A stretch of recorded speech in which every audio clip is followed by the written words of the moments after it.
On April 2nd, 1982, Argentina invaded the South Atlantic Falkland Islands, and the following war lasted 74 days. Today on Bumblebee, we'll be counting down the top 10 messed up things that happened in the Falklands War. Kicking off the list at number 10, Goose Green Battle.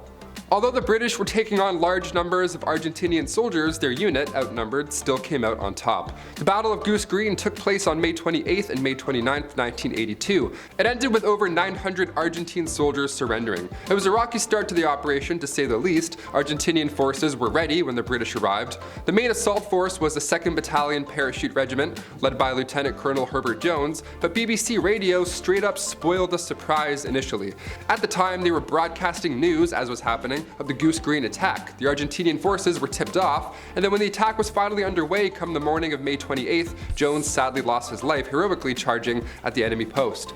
The Argentinian garrison formally surrendered the following morning, and the late Herbert Jones received, as well as his successor of the battalion, Major Chris Keeble, they were both awarded medals. Jones received the Victoria Cross, while Keeble received the Distinguished Service Order. Two para were outnumbered and should have lost when comparing support, but they ended up taking down the entire Argentine garrison, more than twice their own size. Number 9, Bluff Cove. On June 8, 1982, British troop transport ships were attacked from the skies. Argentine air forces took the lives of 56 soldiers and wounding 150. British troops were in the middle of unloading when two waves of A-4 Skyhawks from Argentina's 5th Air Brigade attacked. The Skyhawks departed from Rio Gallegos Air Base, and originally 8 of them were on the way, but 3 had to turn back due to refueling issues. With warning signals not reaching Bluff Cove, around 2 p.m. local time, the first strike hit 2 ships, the RFA Tristram and the RFA Sir Galahad. At 4:50 p.m. local time, the second strike hit. This one sank an LSU from HMS Fearless. Number 8, the HMS Plymouth. Just because an explosive is a dud does not mean that it's not going to set everything ablaze. The HMS Plymouth is a Rothesay-class frigate named, of course, after the English city, and it served the United Kingdom's Royal Navy from 1959 to 1988. This warship has since been decommissioned and opened to the public, but finally scrapped in 2014. The HMS Plymouth was one of the first Royal Navy ships to arrive in the South Atlantic once Argentine forces invaded the Falkland Islands. Plymouth, the Antrim, Brilliant, and Endurance all combined forces to recapture South Georgia on April 28th. This was Operation Parakeet. On June 8th, during the Bluff Cove air attack, Plymouth was hit from the skies, but the 4 explosions did not go off. They were all duds. One of them ended up hitting the flight deck, detonating a depth charge, and a fire broke out, but none of them really went off, you know what I'm saying? 5 men were injured on the Plymouth, but later on, in the wardroom of the ship, was where the surrender of the Argentine forces was signed by Lieutenant Commander Alfredo Astiz. So there's a lot of history in that one ship. Number 7, Battle of Mount Harriet. Taking place in the late hours of June 11, 1982, the Battle of Mount Harriet is one of the 3 main battles that took place during the Falklands War. And they happened all on the same night. I keep saying the dates also just to really drive that information into your head, but these operations went down roughly at the same exact time. The British had 42 Commando, Royal Marines, artillery support from a battery of 29 Commando Regiment, and Royal Artillery. British war correspondent John Witherow recalls the naval support at the Battle of Mount Harriet as blistering. Here's a quote from Witherow on the evening of June 11, 1982. "We were involved with one night attack on Mount Harriet when the Welsh's guards were coming up as backup. This involved marching for several hours on a very dark night through a minefield. Sporadic shell fire slowed our progress tremendously, and eventually we made a base out of Mount Harriet, which was coming under incredible fire from a frigate offshore. The whole mountain seemed to erupt in flame. It seemed impossible that anybody could survive an attack like that.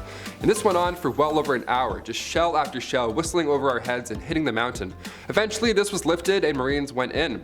And to our amazement, there seemed to be an incredible amount of fighting going on. There was a lot of tracer fire. The whole night was being lit up by flares which cast a dead, unrealistic pall over the whole scene." End quote. 26 soldiers were wounded, and both Corporal Lawrence G. Watts and Acting Corporal Jeremy Smith lost their lives in the Battle of Mount Harriet. Number 6, Mount Longdon. One of the most violent firefights of the Falklands War was the Battle of Mount Longdon. The night of June 11, 1982, many recall as one of the most horrifying. 23 members of the Parachute Regiment lost their lives while 47 others were injured. Veteran James O'Connell was 22 years old at the time. He recalls being at death's door. "I had dressings covering my face to stop the blood, and I remember being loaded onto a stretcher. I heard one of the guys carrying me saying, 'This one's alive,' and the others say, 'Is he? Well, let's take him back then.' There was a makeshift mortuary, and I think I was being taken there to be placed with the dead." End quote. He was literally on his way. I can't imagine what that feels like in numerous ways. O'Connell was hit in the head and face. A bullet went through his nose and right eye. It just went through his cheekbone entirely. And on top of that, they couldn't even get helicopters to Mount Longdon for 12 hours. So O'Connell, as well as many others injured, had to just wait it out. The British forces consisted of 3rd Battalion, artillery support from 29 Commando Regiment, Royal Artillery, Parachute Regiment 3 Para under Lieutenant Colonel Hugh Pike. Number 5. Battle of Two Sisters. The third battle that took place on the night of June 11th was the Battle of Two Sisters. This battle, as well as Mount Harriet and Mount Longdon, were brigade-sized operations that all happened, remind you, on the same night. The British were commanded by Lieutenant Colonel Andrew Whitehead, and the support consisted of Royal Marines of 45 Commando, the anti-tank troop from 40 Commando, with support from 29 Commando Regiment and naval support from the HMM Glamran. Originally, 45 Commando was to seize Two Sisters Mountain overnight, hiding in the darkness, and if there was enough time, use said darkness to advance onto Tumbledown Mountain. Argentine forces were ready, so the second phase of the attack was unable to happen as they wanted to. In total, 22 British soldiers lost their lives, a destroyer was hit, as well as 3 helicopters, 22 were killed with 47 wounded. Number 4. Friendly fire. On the 6th of June, 1982, an incident occurred which claimed the lives of 4 British soldiers. Navy destroyer HMS Cardiff destroyed the friendly Gazelle helicopter. So what happened? How does something like this happen in the first place? Well, the HMS Cardiff was on lookout for Argentinian forces. Supplies coming into the Falklands Islands, of course, is a no-go. So on the night of June 5th, HMS Cardiff was stationed east of the islands, and at 2 a.m. they detected the British Gazelle helicopter, thinking that it was an attack. The helicopter was actually making a routine delivery with both equipment and soldiers on board. So what went wrong here? Well, first, after the Sea Dart missile was fired, the next morning it was assumed enemy fire was initially responsible. The Ministry of Defense stated they didn't want to cause further anguish to relatives while they were trying to piece together what went wrong, so it was a lot happening in one night. So some articles made it sound like they tried to hide it. It was really just they had their hands full and it was an accident. A lack of communication between the Army and the Navy was to blame, but not one individual per se, confirms the Board of Inquiry. The 5th Infantry Brigade had not notified anybody of the helicopter's flight, so it was a surprise to many, especially coming in at that speed to that location. The radar also doesn't look good at 2 a.m. when you see that blip coming in. And on top of that, the helicopter's identification friend or foe transmitter, the IFF, it was turned off at this point because it had previously interfered with the Army's anti-aircraft system. So it was just an accident. Number 3. HMS Sheffield. The Type 42 guided missile destroyer was the second Royal Navy ship to be named after the city of Sheffield, Yorkshire. In response to the Argentine invasion, Sheffield was sent to retake the islands on April 2nd, 1982. Captain Salt had ordered the ship to change course every 90 seconds to avoid submarine threat. The 2 weeks prior to the attack, Argentine forces were training against their own ships, which happened to include Type 42 destroyers, the same class as the HMS Sheffield. So they knew the radar detection distances and their reaction times like the back of their hand at this point. They used a technique called pecking the lobes, which meant that they would avoid detection by flying on the side of the emitting radar, out of sight. The destroyer was hit on May 4th and foundered while under tow 6 days later on May 10th. Number 2. The Battle of Seal Cove.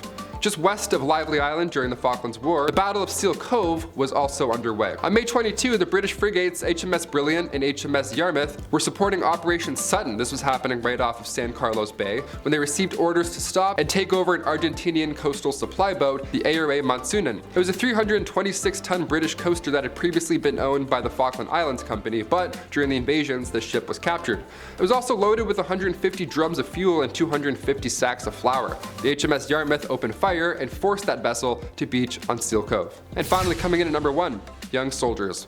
It's important to remember how young these brave soldiers were at the time. I wanted to finish this list off by sharing the words of a Royal Navy veteran who was only a teenager during the Falklands War. Craig Mac McDermott was 17 at the time. Craig was on the HMS Antrim in 1982 when conflict took off.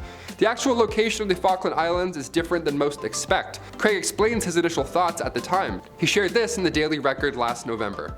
When I first heard of the Falkland Islands, like many people, I thought they were just off the north of Scotland. I didn't know where they were, but there's no way I will ever forget them after everything I've witnessed. We were naive and too young to understand the severity of what we were about to encounter.